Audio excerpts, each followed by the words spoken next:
This is the story of Maria Sharapova's autobiography, a book about her life.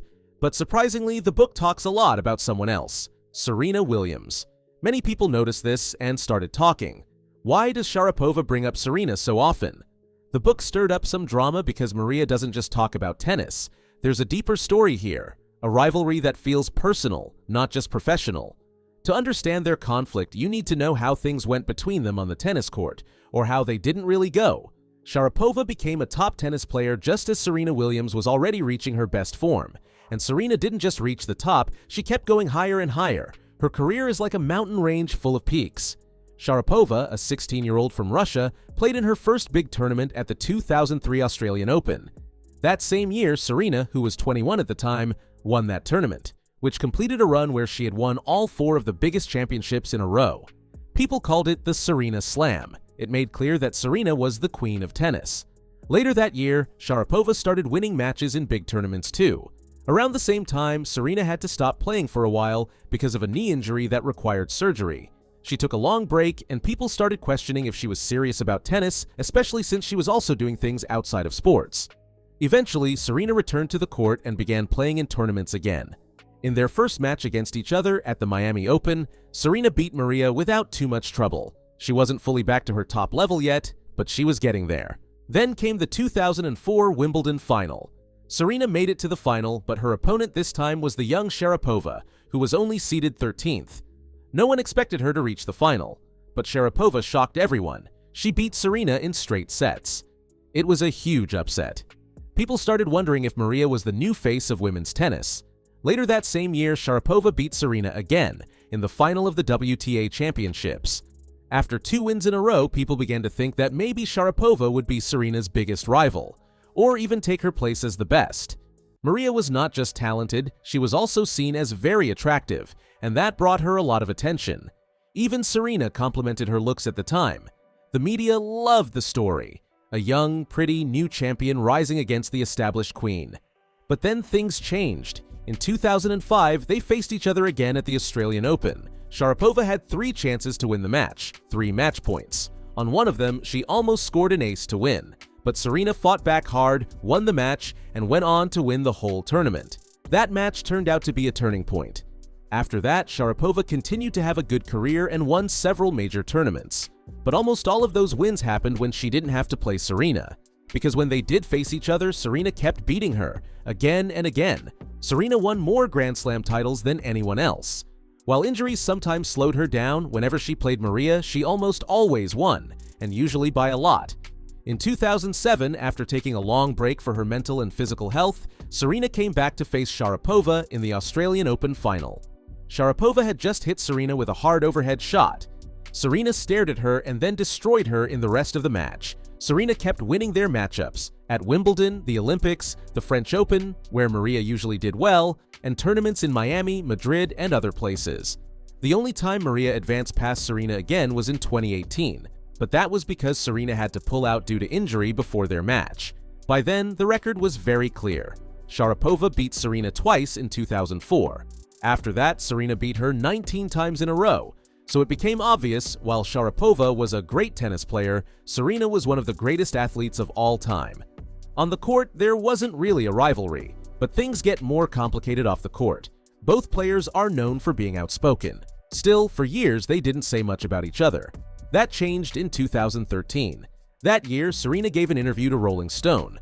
The writer Stephen Roderick overheard Serena talking to her sister Venus on the phone. She made some harsh comments about another female player, without saying who, but many believed she was talking about Sharapova. Serena made fun of the way the player always said, "I'm so happy," and called her boring. She also said something about the player dating a guy with a black heart. At the time, Sharapova was dating Bulgarian tennis player Grigor Dimitrov, who was rumored to have dated Serena before. So it sounded like Serena was calling out Maria and her boyfriend. This was the first real sign that things were tense between the two. Serena later apologized both privately and publicly. And I said, look, I want to personally apologize to you if you are offended by being brought into my situation, and I want to take this moment to just pour myself and be open and say I am very sorry for this whole situation. Sharapova accepted the apology but also made a little jab in return, hinting that Serena had dated her coach, Patrick Mouratoglou. And if she wants to talk about something personal, maybe she should talk about her relationship and, her boyfriend that was, married and is getting a divorce and has kids. It should. After that, they mostly stayed polite, but you could tell there was still tension. Serena once said she was proud of her strong record against Maria. Sharapova told the New York Times she respected Serena's tennis skills, but said their relationship off the court was a different story. In 2014, some people thought the two were avoiding each other at a tournament in Brisbane. Nothing was said openly, but it seemed cold.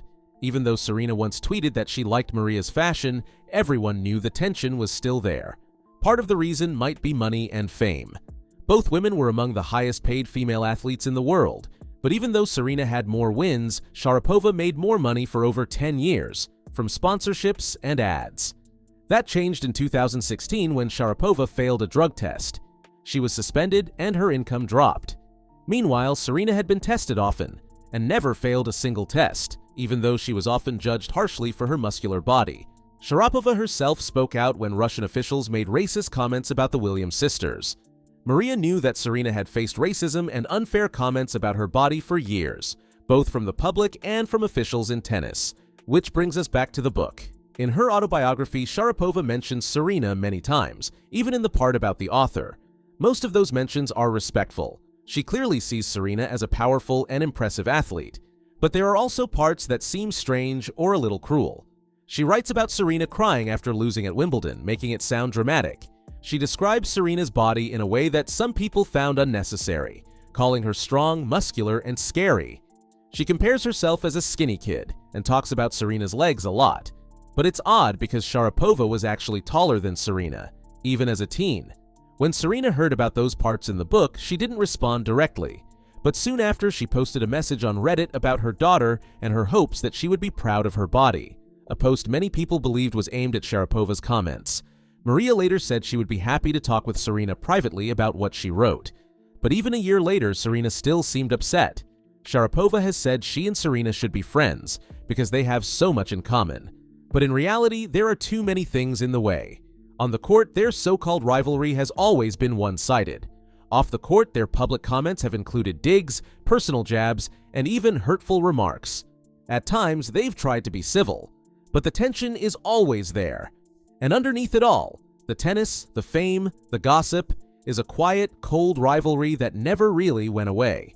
And remember, if you are tired of feeling stuck in your tennis journey, training hard but not seeing real results, struggling with injuries, inconsistency, or feeling like you're not reaching your true potential, is because you're not doing what the pros do. The difference between staying where you are and playing like a pro isn't just talent, it's having the right system, mindset, and support. That's exactly why I created the Tennis Motivation Academy, for players who refuse to settle. If you're serious about leveling up, this is your shortcut. You'll get the Become a Pro Player Guide, so you train with the same structure as top athletes. Elite fitness routines, so you move faster, hit harder, and outlast your opponents. Injury prevention system, because pain shouldn't hold you back. A private community of winners, because who you surround yourself with matters. Spots are limited and doors won't stay open forever. If you keep doing what you've always done, you'll keep getting the same results. Don't wait, take action now. The link is in the description. That's it for today. If you found this video interesting, leave a like, subscribe, and share it with your tennis friends. See you in the next one.